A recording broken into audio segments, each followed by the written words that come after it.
খাদের কিনারে চলে যাওয়া অর্থনীতি পুনরুদ্ধারে কাজ করছে সরকার। ডিসিসিআই এর এক আলোচনায় পরিকল্পনা প্রতিমন্ত্রী জানান, গণতান্ত্রিক রূপান্তরের প্রক্রিয়ায় বিনিয়োগ বৃদ্ধি, মুদ্রাস্ফীতি নিয়ন্ত্রণ এবং নতুন কর্মসংস্থান সৃষ্টিকে অগ্রাধিকার দেওয়া হচ্ছে।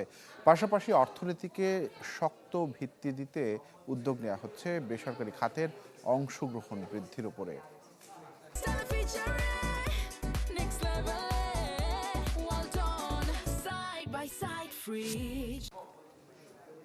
বৈশ্বিক অর্থনৈতিক অস্থিরতা, উচ্চ মূল্যস্ফীতি এবং বৈদেশিক মুদ্রা বাজারের চাপে আওয়ামী আমলেই চ্যালেঞ্জের মুখে পড়ে দেশের অর্থনীতি। এতে বিনিয়োগের গতি কমে যাওয়ার পাশাপাশি সীমিত হয়ে পড়ে কর্মসংস্থানের সুযোগ। এরপর অন্তর্বর্তী সরকারও মূল্যস্ফীতি নিয়ন্ত্রণে সফল হয়নি।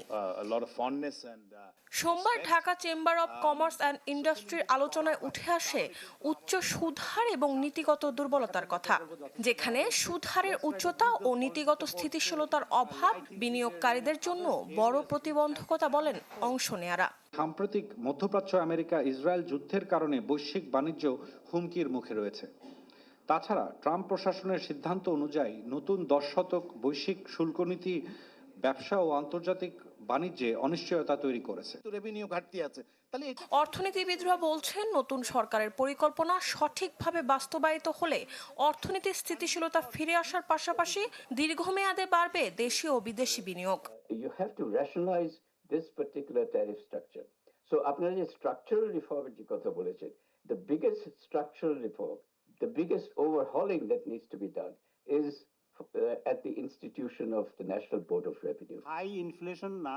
এ সময় ভার্চুয়ালি যুক্ত হয়ে পরিকল্পনা প্রতিমন্ত্রী জুনায়েদ সাকি বলেন, দেশের অর্থনীতি খাদে পড়ার ঝুঁকিতে ছিল, কিন্তু বর্তমান সরকার দ্রুত এটি পুনরুদ্ধার করতে কাজ করছে। অর্থনীতির গণতান্ত্রিকীকরণ এই সরকারের লক্ষ্য। উন্নতি ব্যাপারটাকে কতিপয়ের উন্নতি অথবা কেবলমাত্র স্থাপনার মধ্যে কিংবা কতগুলো অবকাঠামোর মধ্যেই কেবল সীমাবদ্ধ না রাখা। উন্নতি যাতে শেষ পর্যন্ত সত্যিকার অর্থে প্রত্যেকটি মানুষের জীবনে প্রভাব ফেলে, সেই জায়গাটাকে আমরা নিশ্চিত করতে বাংলাদেশকে প্রস্তুত করতে পারি।